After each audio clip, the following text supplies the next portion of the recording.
Hi everyone, welcome back to my vlog. If you're new here, my name's Carly and I make wedding, food and lifestyle vlogs.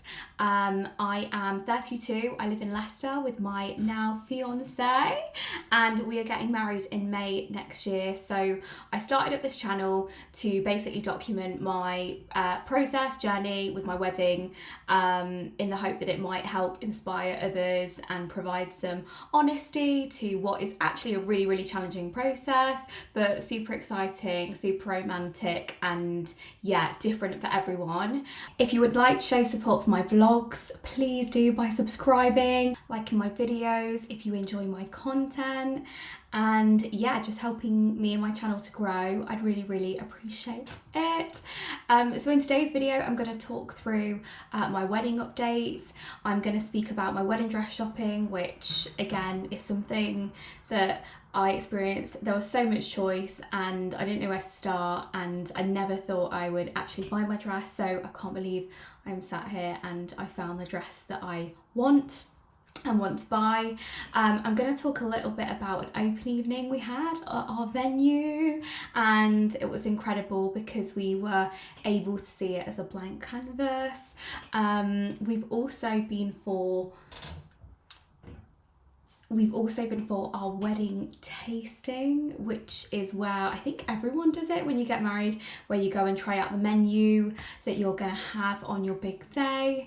And also we are finalising what we have to do with registering our marriage, and we are getting married in a church also, so we have lots of bits to plan and organise for that.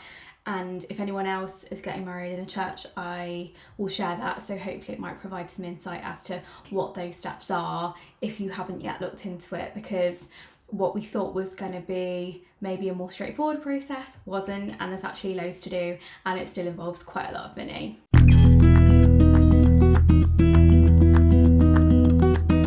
Okay, first of all, wedding dress shopping. Oh my goodness, the amount of hours I spent thinking about what I was going to wear on the one day of the wedding. I think so many people get so caught up in this and feel so much pressure about getting the perfect dress, even if that means spending over their means and budget. And for me, I wanted to go in from the start knowing what my budget was in my head and not deviating from it. You're wearing that dress for 15 hours for one day, and you're probably never going to wear it again.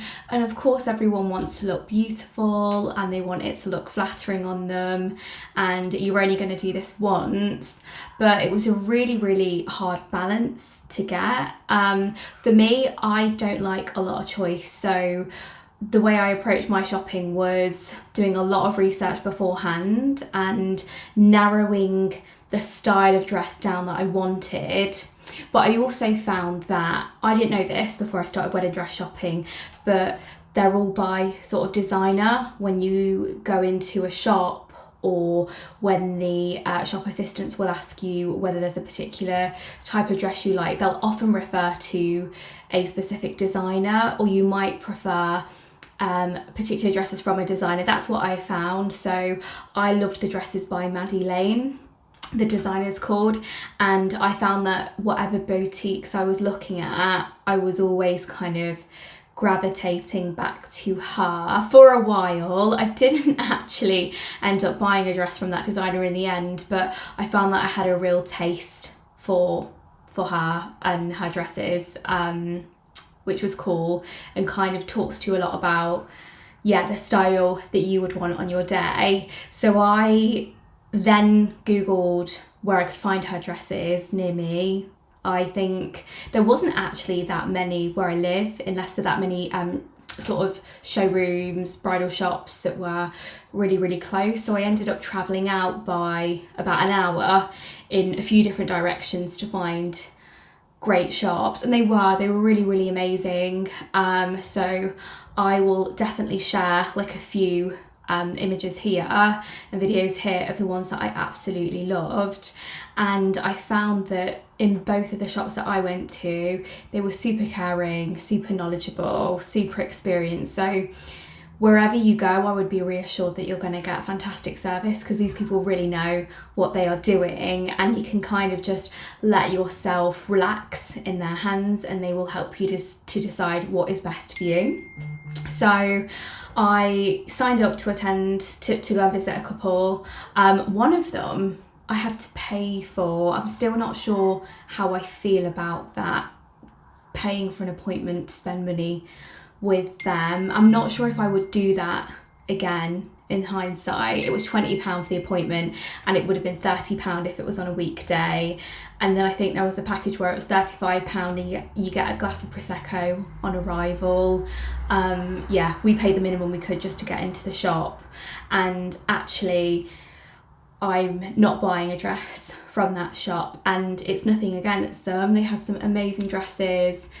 The stylist we had there was absolutely incredible, but what I would say is I'd think very carefully before paying to book a bridal appointment somewhere. Be quite serious about the dresses in there if you're going to do that, because especially if you're doing that for a few different appointments, that could be potentially a lot of money. It will add up. I only did it for one, but yeah, still not sure how I feel about that.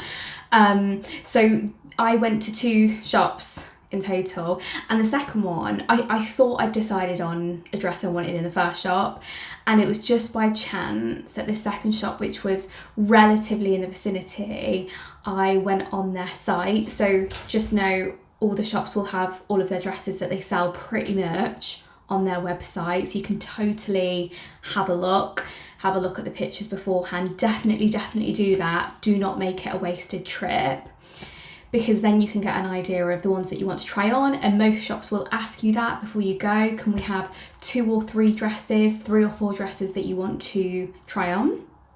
And I think they don't like you going in and trying 10 dresses, so you very much might need to narrow it down. So yeah, definitely make sure you do that, narrow it down. So I went into the second shop thinking I'm just going to try this one on to rule it out. So I know in my head I'm buying my dress from the first shop I went to. I don't know if I've made that super confusing, but it ended up being the dress that I loved the most, and I just got a better vibe, a better feeling from that shop in particular. I loved the lady who was there and how she talked to me about the dress. She talked to me and was quite honest about how I looked in the dress. So yeah, I would definitely consider doing, just if you feel like you've got another dress in mind and you want to rule it out, just go and rule it out, because I went to rule it out and I didn't rule it out. I ended up wanting that dress. I've not bought it yet, but that's the one that I know I want. So yeah, really exciting journey. It's just amazing when you try your dress on actually and you're like, oh my goodness, this is it, like I'm actually getting married. And it's a little bit of a surreal moment, and if you have family and friends there, which I did, you know, their reactions to everything. What I would say is they will probably hopefully be really honest with you too. So my family gave me their opinions on what they felt looked great, what they felt flattered my figure, what didn't. And I suppose you have to listen to that to some extent, but ultimately it's about the way you feel in your dress, and no one can change that or impact that. And you can take into consideration what people are saying around you, but ultimately, if you feel great in that dress, you will look beautiful anyway, is the way I see it. And after you buy the dress, there's obviously all of the adjustments and things like that, which, by the way, hundreds of pounds still. So once you bought the dress, don't think that's it. There's still loads of money in terms of the adjustments, alterations. And they're gonna alter your dress in a way that, you know, it altered to you personally, not anyone else.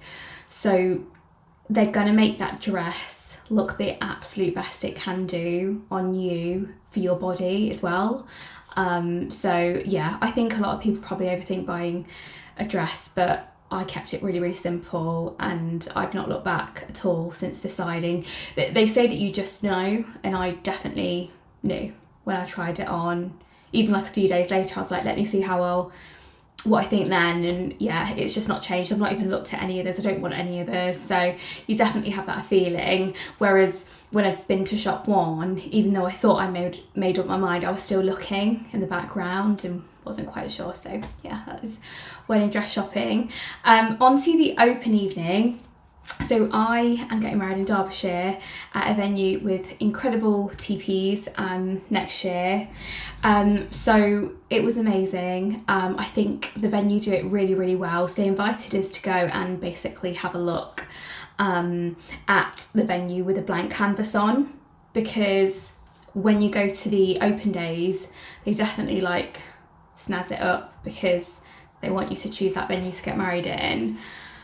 But our venue it's so beautiful even without anything in it, and you're able to go and see what you can move around. You can see how it will look with your styling on it. Lots of people were taking their own bits and bobs to the tables and figuring out how it would look, which I thought was such a good idea. We have actually paid for a stylist and already had a couple of meetings with her. She seems fantastic. So we've got lots of pictures, and we'll have lots of sort of pictures and discussions closer to the time about how it looks. But for anyone where you're really trying to minimise that aspect of your budget, I would highly recommend, doing it yourself basically, and having a look at some of the pictures on like Pinterest in particular. We won't have time for that around our wedding. It's just the way that the wedding falls and the honeymoon falls. We don't have a lot of time leading up to the wedding to be able to spend time styling it ourselves, which is why we've invested into someone else helping us to do that. But it does mean we've had to cut back on other things. So in hindsight, would I have done my own styling? Maybe, but I'll have to tell you after the wedding for that one. So the open evening, they make it so special. I hope lots of venues do this for their couples that are getting married. I really do. But for ours, you walk and you get a glass of Prosecco, the bar's going, like it's a great atmosphere, and the fire's burning with the logs and the marshmallow pits on, and you're just getting a real feel for sort of the basic space you'll be in and how you can then dress that up.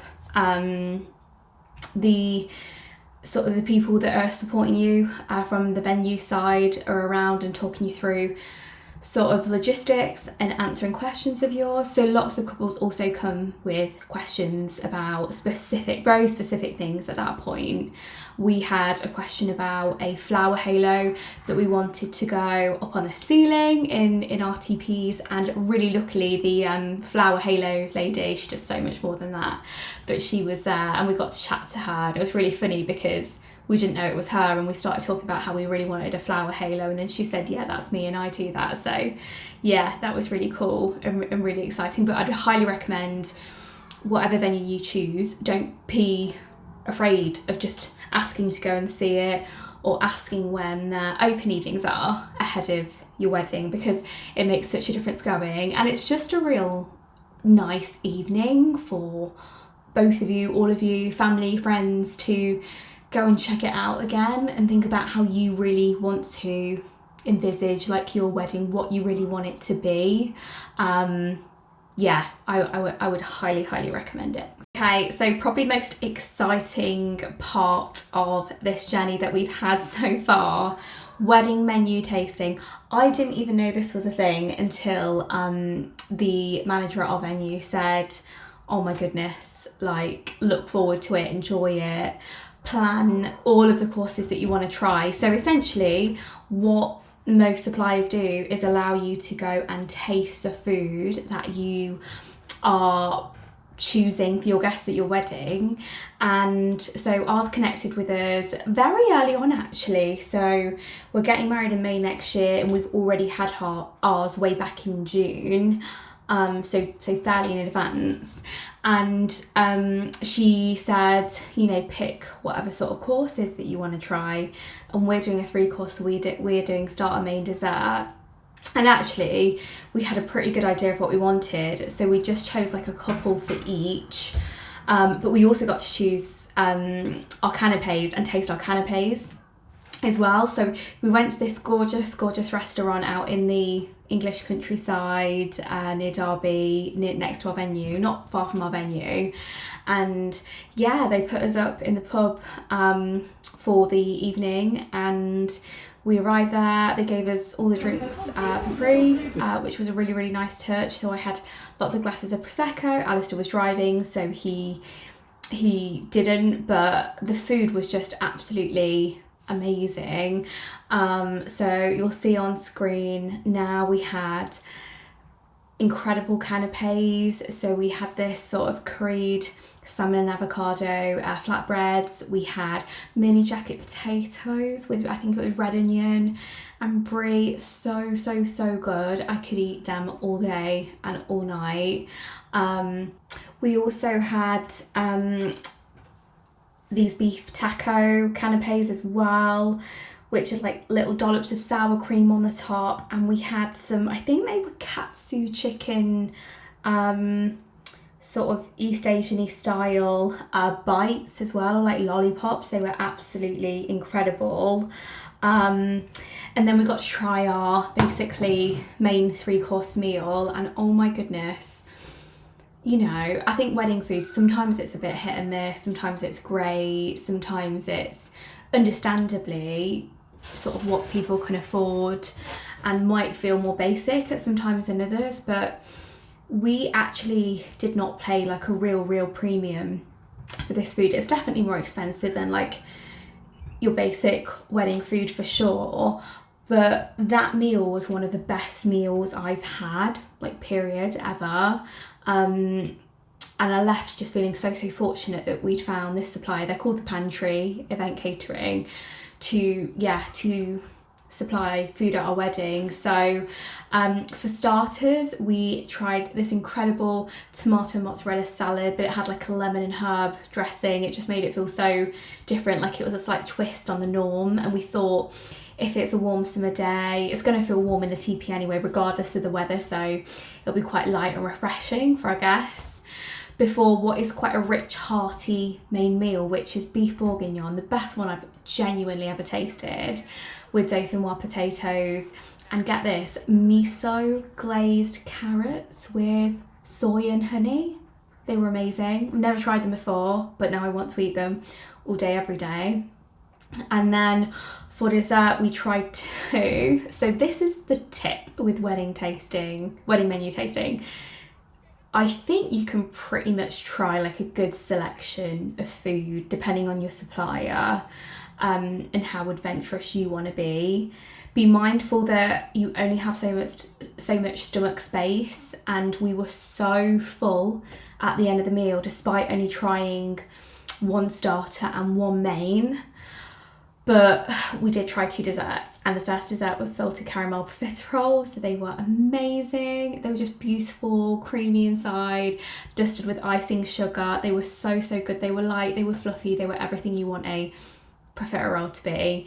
And the second one was actually a bit heavier, but it was called a chocolate delice, and it was like a chocolate moussey, fondant-y, chilled like dessert. It was so good, and that's the one we ended up picking. I love the profiteroles, and I really struggled to pick between the two, and it just ended up being, we love chocolate, my fiance loves chocolate, so we want to give our guests chocolate at the event.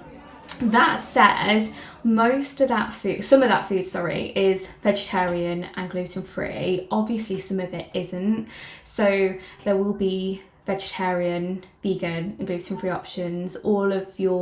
Any wedding supplier should offer that option, obviously, because there are going to be people with specific dietary requirements attending your wedding. It's pretty much inevitable that there will be one or two. There definitely are with us. And our supplier also, if there are any kids attending, they will do like half the size of the main meal portion that we have, or they'll do something different. So for us, we haven't chosen yet because we haven't got all of the RSVPs back in, but I think we're going to ask for a different meal completely for the children, because I'm not sure if 3, 4, 5-year-olds wants to sit down and have beef bourguignon and dauphinoise potatoes for dinner. So if it was something a bit plainer, maybe, but it's not, so we might have to try something different. So yeah, I'd just highly recommend like making that special evening for like you both when you go, and have that meal and try that food. You could stay over if you wanted to. We didn't, but we could have done, you know, it was an hour drive out. If Alistair had wanted to drink as well, that's what we would have done. But yeah, it was just really, really special, and I'm really glad that I didn't take it for granted, and that I got the advice from our venue manager to say, hey, like, make it a special evening, don't just rush out there, rush back, like dress up for it, enjoy it. And yeah, we really, really, really loved it. So that was a special part. Then finally we have church. So conscious this part of the video is only going to feel relevant to anyone who's getting married in a church, but full disclosure, our families are both religious, but attending church is definitely a bit of a hit and miss for us. So to be married in a church, you obviously need to show some sort of commitment to the religion, first of all. So we've thought about how we might do that over the next sort of 9 months or so. But ultimately, the first thing is to meet with the priest, and ours was absolutely fantastic, to be fair. He's super down to earth, super helpful, and he kind of talked us through the process. There's lots of processy documents around, are you a member of the church yet, sort of thing. We need to get our parents to write a letter to the church each from both sides saying that they don't know of any reasons why we can't get married. And then one of the big prerequisites, and I don't know if this is for every church, but I think it is, particularly if it's a Catholic church, is to attend a marriage care course. And what the church will require afterwards is the certificate of this course to say that we have done it. And so we've paid 500, or we're going to pay 500 to the church, which covers ceremony, etc., which is actually, you know, really reasonable. The marriage care course is £200, so extra, and is, from what I can get, I think it's 2 or 3 sessions over evenings. We've chosen September for ours, and I think it's like preparing you for marriage, I think. I don't know. I'll tell you when I get there. But we've paid for it and it's happening. And we're going to get a certificate at the end of it. And it's going to be great. And then we get to give that to the church, and then we get to get married in the church. And then what everyone has to do, regardless of where you get married, is give notice for your marriage. So I think it's also called like registering your marriage, which is where you have to go to the local, so like town hall or something, far enough in advance, but not too far in advance. So yeah, the timing's everything. And I think they display your intention to marry on a board or something like that, and have it up for a certain amount of weeks so that anyone can dispute it if they feel like they want to dispute it. So not a major thing, but still a thing that needs to be done, and you can't get married until that's done, basically. So that definitely needs to be done. We tried to do that a few weeks ago, bearing in mind I keep saying we're 9 months out. We're not, we're more like 10 months, yeah, 9-10 months. We can't do it yet. We've got to wait until is it 4 or 5 months? I think, don't quote me on that one. But yeah, you basically can't do it too early or too late. I know a lot of people that have done it late, and we're really, really stressed about it, so don't do it too late. So that's the final bit. So I hope that's been helpful, and I haven't just waffled for half an hour, but that is where we're at for our wedding updates. I hope some of the tips will be useful to you if you are getting married and you have got that to look forward to.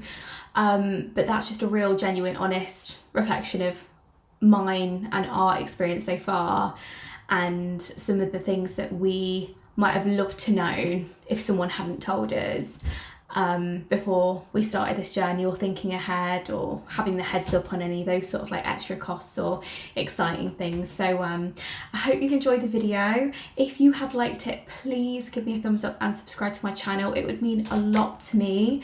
Thank you so much for listening, and I'll see you next time. Bye.